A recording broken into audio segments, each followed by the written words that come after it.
This is the biography of Bessie, my grandmother. It was 1904 on Broadway in New York City. They were singing I'm a Yankee Doodle Dandy and Give My Regards to Broadway. And at the great international exposition held in St. Louis that year, millions of people were singing Meet Me in St. Louis. It was a time of widespread political graft and poll taxes, literacy tests, and grandfather clauses prevented the blacks in the South from voting.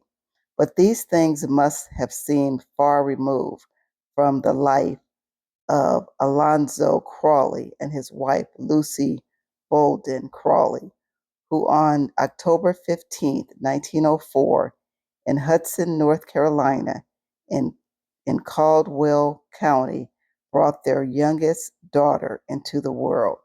They called her Bessie. Alonzo Crawley was a hard working, devoted Christian man who, with his wife, picked cotton to support his family. Lucy always told the children what a very kind man Alonzo was. He died when Bessie was only 1 year old of malaria, malaria fever, leaving Lucy with her family of three, Melvin, Rebecca, and Bessie, to support alone. In November of 1982, Bessie Crawley Newton sat with me in her immaculate and beautifully decorated condominium in Los Angeles, a radiant woman whose spirit shines through her.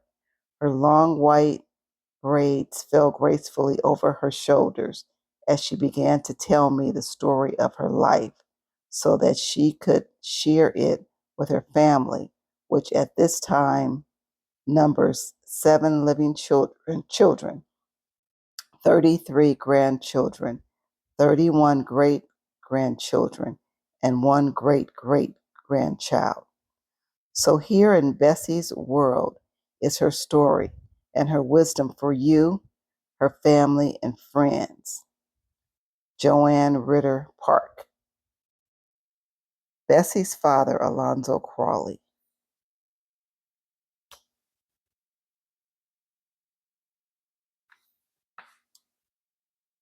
Early years.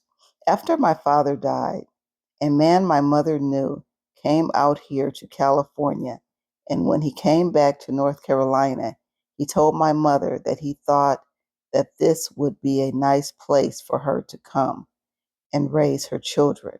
After thinking it over, she decided that she would do so, and she was happy that she did.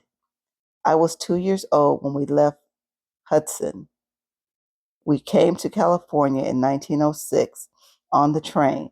My mother had no place when she came. It was the first time she was in California. She must have got a job because she got a house some kind of way and started living. My sister, being 12 years older than myself, took care of us while mother worked. We lived on Dadman Street in Los Angeles until we moved to Victorville. My mother married again. His name was Samuel Bell, and I took on the name of Bell until I was ready to marry. I put my name down then as Bessie Crawley. My mother had two more children by my stepfather, both boys. A few years after they married, we went to Victorville. My stepfather equated, my stepfather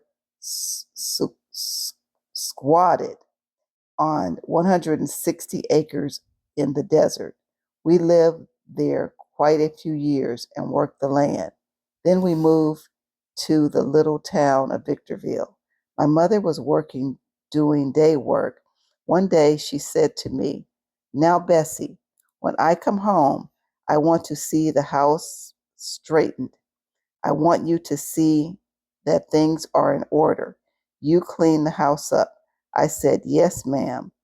I was just waiting for her to go out so I could go play. And as soon as she went out and turned the corner, out that door I went. Play all day long. I couldn't tell no time. I was a good tomboy. I played ball and everything. I was having a good time. I looked up and I see the sun is getting low. And I know I got to get in the house and get it straight because mama will be coming around the corner. And my heart started running. She came in there and said, Bessie, didn't I tell you to straighten the house and, and have things in order when I came home? Yes, ma'am. Well, then why didn't you do it? I said, I don't know. Well, she fixed me. She whipped me. She got that strap and she whipped me and she whipped me and then she sat down and breathed a while, and then she started whipping me again. And when she got through, she didn't start working on the house. She told me to do it, and I was crying, but I got that house in order. And ever since then, we didn't have no more trouble, and that's the reason I still keep a good house today. I was young then, but I was taught I was old enough to do things. After Victorville, we moved to Riverside for a year, and then at last back to Los Angeles. I've been here ever since. I've been here ever since. I was about 13 then. When I was young in Victorville, I went to school. They didn't have such they didn't have much of a school up there, so it kind of threw me back in my lessons because I didn't get the learning I should have gotten. So I was kind of backward. We were all together in one little room, a one room school. I remember walking home from school by myself. I think when we got back to Los Angeles, we lived on Mattel. I went to school at McKinley and Hooper Avenue School. My stepfather was a brick mason. He cleaned brick and laid brick. That was a big job for him, cleaning mortar off the bricks. Mortar used to not fuse because, mother used to not fuss because her first husband was so good. But when she married Mr. Bell, her second husband, he fussed quite a bit. So she learned how to fuss and she kind of took up with him. He was good to the children. I don't remember him ever whipping me. He used to see that we do things right. I got along well with my brothers and sister. I was the baby girl. My sister's name was Rebecca Crawley, and brother was Melvin and John Bell. After we moved back here to Los Angeles, I used to have to keep the house and cook.